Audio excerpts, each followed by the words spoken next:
What's going on, guys? In today's video, I'm going to show you how to use one of these cameras to start photographing your own listings.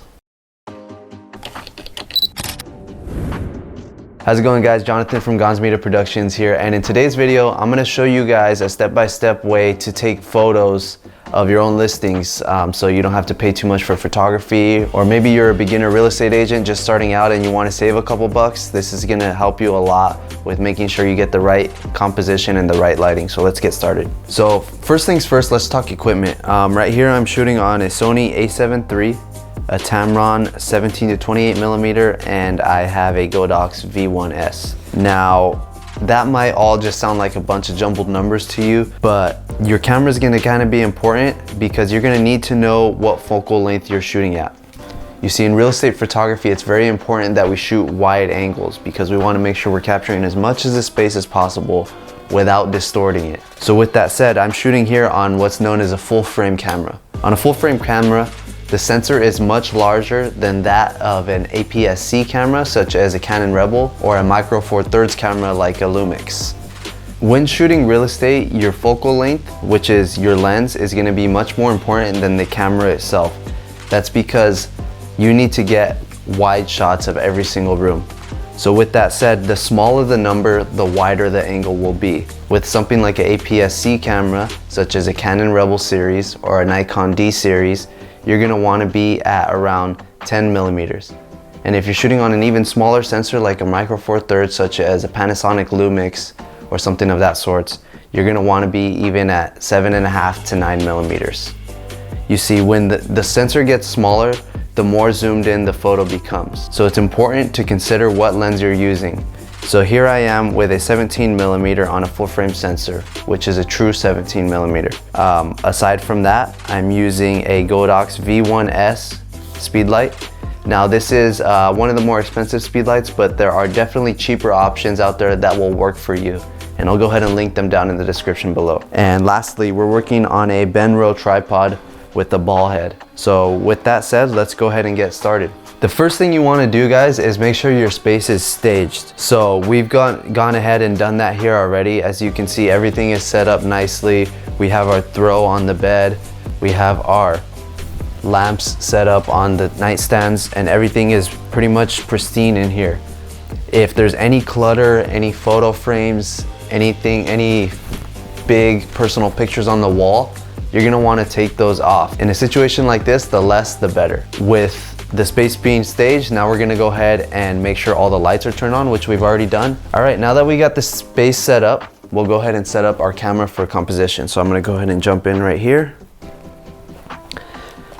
And for this particular room, I'm gonna be shooting at an angle this way because I would like to show how nice and big the window is, but also show how much space you have here for a bedroom and maybe even a nightstand if you wanted one. So what I'm gonna do here is I'm gonna zoom all the way out, and I have my tripod maybe about 4.5 to 5 feet off the ground. So once I have that set up, I'll go ahead and first set up my tripod here. And what's important is to make sure that we get all of our lines on the walls that are straight up. Make sure we have them vertical on the screen. So as you can see here, we have everything that's supposed to be vertical, nice and vertical, everything straight. So now once we have that set, I will go ahead and change my camera mode here. All right, guys, first things first, as a beginner, it's likely that you're often in auto mode on your camera. What you're gonna wanna do is go ahead and switch from auto over to the letter M, and that's gonna go ahead and switch you into manual mode. And then from there, we can go ahead and manipulate any settings that we want to change. So first things I'm going to do here is I'm going to go ahead and change my f-stop to an f8. So on your camera, the settings are going to be in different places, but what you're going to want to do is make sure that that number here that has an F in front of it, you're going to go ahead and make that an 8. And secondly, I'm going to go ahead and change my ISO. I'll go ahead and change my ISO to about 320. That's pretty much my baseline. ISO is the sensitivity to light that the sensor is capturing. And lastly, what we're gonna wanna do here is make sure that we're perfectly exposed. So I'm gonna go ahead and change my shutter speed accordingly, and there I have that set up. So now I'm at 1/50th of a second. So from there, I'll go ahead and just change my last setting, which is gonna be my white balance. And typically, to keep things easy, especially for you as a beginner, let's just go ahead and go with auto white balance, which is gonna be AWB on the camera. So once we have that all said and done, and the composition is set up nicely, we'll go ahead and have our speed light turned off, and we'll go ahead and take the first shot. Perfect. So this here on screen is what's known as an ambient shot. This is our first shot when taking real estate photos. Without moving the tripod, without moving a thing, we're gonna go ahead and flick on our speed light. We'll take our shutter speed to 1/100. So we do that just by adjusting the click wheel here. We'll adjust the power of our speed light to 1/1, which would be full power. And once we've got that set up, we'll go ahead and fire away there. Now this second one is what is known as our flash shot. So this is what's gonna give the photo a lot of detail and true colors. The power of your speed light is gonna depend on the color of the walls and the color of the ceiling. But more often than not, you're gonna want it at 1/1 power. And lastly, one more shot before we are done with this one.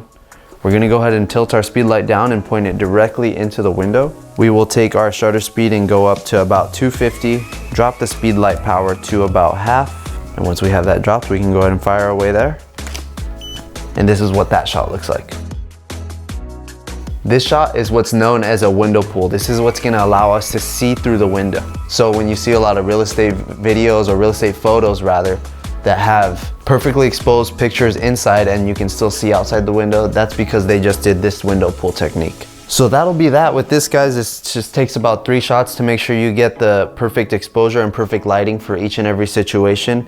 You know, it will vary based on bathroom and the room size and if you're in a kitchen or whatever the case is, but it's all pretty standardized and you can come up with things as you go along.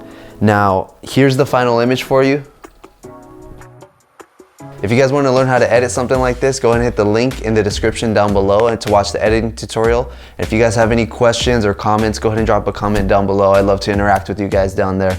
If you got any value out of this video, do me a favor, hit the like and subscribe buttons down below because there's a lot more of this stuff coming. Appreciate you guys watching. Have a good one.